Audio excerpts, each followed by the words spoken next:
లాంటి గొప్ప వ్యక్తి మీద గత ప్రభుత్వం వ్యక్తిగత విమర్శలు చేయడం సిగ్గుచేటని ఎమ్మెల్యే ఘనబాబు అన్నారు. ఉత్తరాంధ్రకు చెందిన అశోక్ గజపతిని గవర్నర్గా, రామ్మోహన్ నాయుడును కేంద్ర మంత్రిగా పంపడంలో చంద్రబాబు పాత్ర కీలకమన్నారు.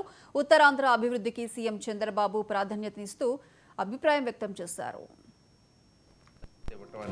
అశోక్ గజపతి రాజు గారికి కేంద్రంలో గతంలో కూడా ఒక మంత్రిగా చేయటం, అదే ఉత్తరాంధ్రలో రామ్మోహన్ నాయుడు గారిని ఇప్పుడు మరలా క్యాబినెట్లో రావటం, ఇప్పుడు ఒక గవర్నర్గా ఒక ప్రాధాన్యత ఇవ్వటం అనేటువంటిది చాలా ఆనందదాయకం. ప్రధానంగా గత ప్రభుత్వం, గత పాలకులు అశోక్ గారి గురించి చేసిన వ్యాఖ్యలు కూడా ఒకసారి గుర్తు చేసుకోవాలి.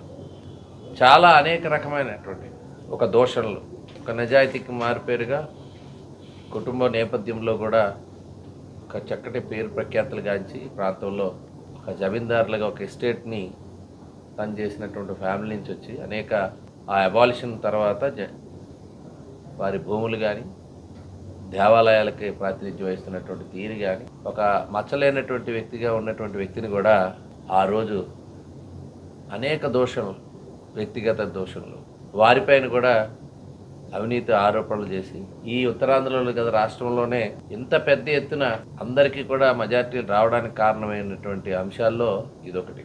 అశోక్ గారిని ఈ రకంగా ఇబ్బంది పెట్టడమా, ఈ రకంగా మాట్లాడటమా అని ప్రతి ఒక్కరూ కూడా మాట్లాడిన సందర్భాన్ని ఒకసారి గుర్తు చేస్తున్నారు.